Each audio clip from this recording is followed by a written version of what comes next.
All right, welcome back. We're doing Moon Knight again. We finished the first arc of Moon Knight 2016 run. Now we're hopping into the second. To recap what's happened last time, Marc was trapped in an asylum. He escaped, went up to a pyramid after New York was taken over by somebody. When he got up there, learned that it was actually Khonshou tricking him. Classic Khonshou being evil. And now we're picking up where we left off. If you didn't watch those episodes, I recommend you do. And I recommend you know about Moon Knight. I feel like he's known enough in the common people to be like, oh, who's Moon Knight? Let me tell you about Moon Knight.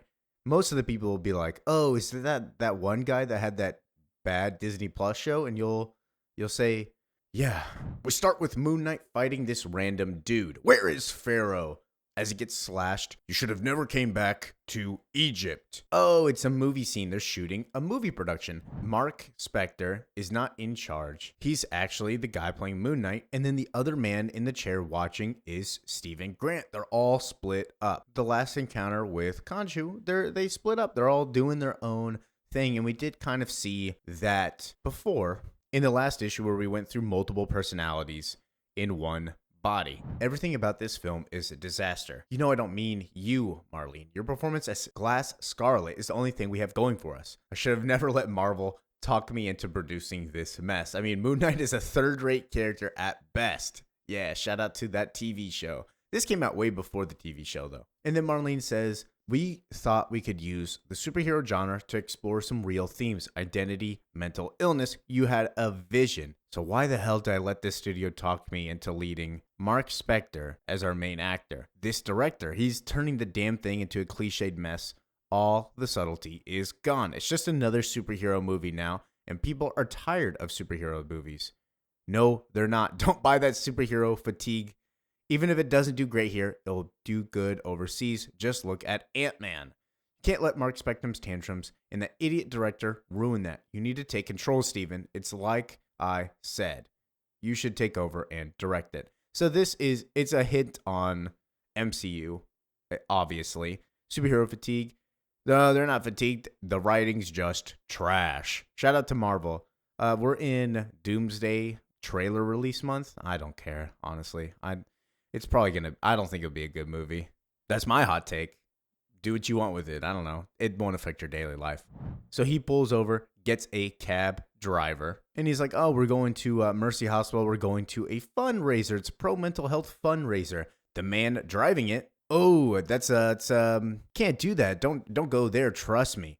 Like I said, it's a nasty neighborhood for folks like you. Oh, it's Jake Lockley in the front. And this is where we split into Jake Lockley's perspective. Stephen Grant is too weak for what comes next, so I leave him back at the mansion and hit the streets as Jake Lockley. I can smell the scum oozing out of every alleyway.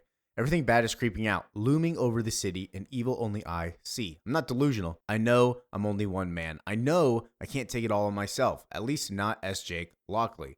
And then Crawley shows up. Yo, what's up, Crawley? Jake Lockley, as I live and breathe.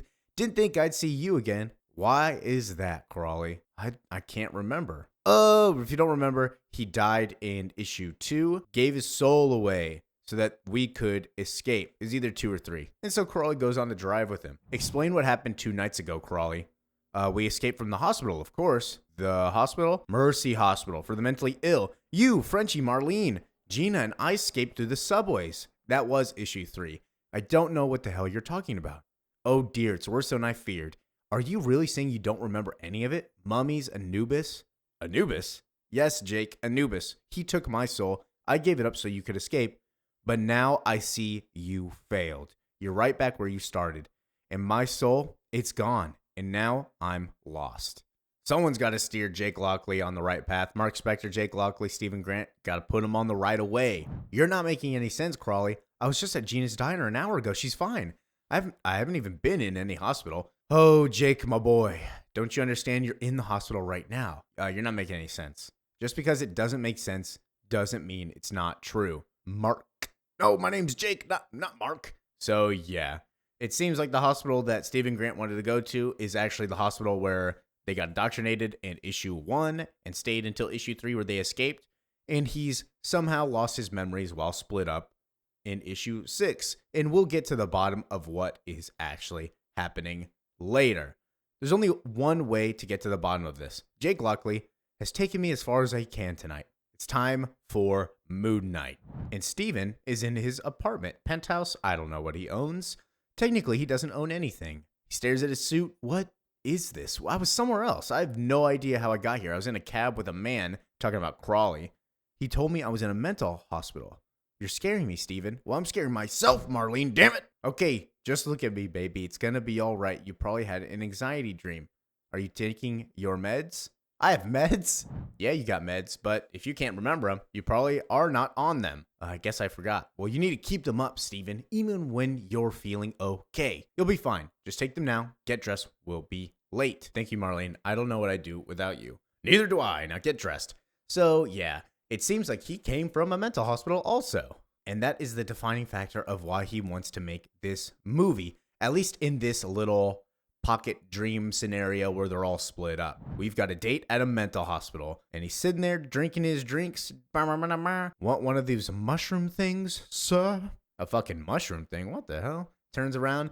Oh my god, it's the two handmen. I can't remember their names. Billy and Bobby? Feel like that's what it is. But the two guys that beat the tar out of them in the mental hospital and would always inject them. He's like, I'm good. And they say, hey, I believe we've seen you before. I think we do know you. I don't think so. Nah, man, we definitely know you. You've been here, haven't you? Nope. Get back to work. Walks away. And so then he goes and talks to Marlene. Whose idea was it to throw the party in this mental hospital? It was your idea, Steven. You wanted to hold the fundraiser right in the hospital to break down all the stigma about mental illness.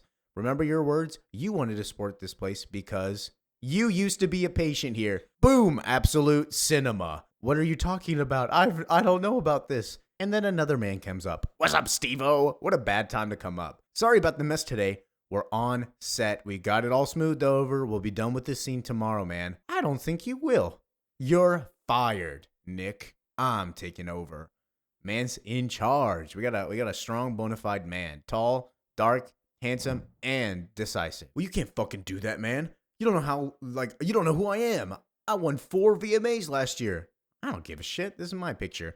He walks down the hallway, and then Marlene comes up and is like, I'm so proud of you. That was fucking amazing. I love you. I'm not feeling it. I need some air. I need some time alone, Marlene. And then she says something peculiar. Don't you want me to come with you, though, Mark? Mark? I'm not Mark. I'm Steven. What are you talking about? I did say Steven. No, you didn't. You messed up. You slipped up. Something is not good. Something is not right. I've been spending so much time running lines with Spectre, I guess I just slipped up.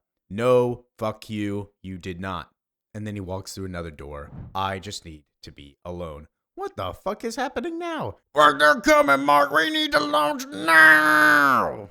Mark's with Frenchie. They're on Hangar 12, building these giant spaceships in the shape of moons, just like Frenchie used to fly, because he was a pilot.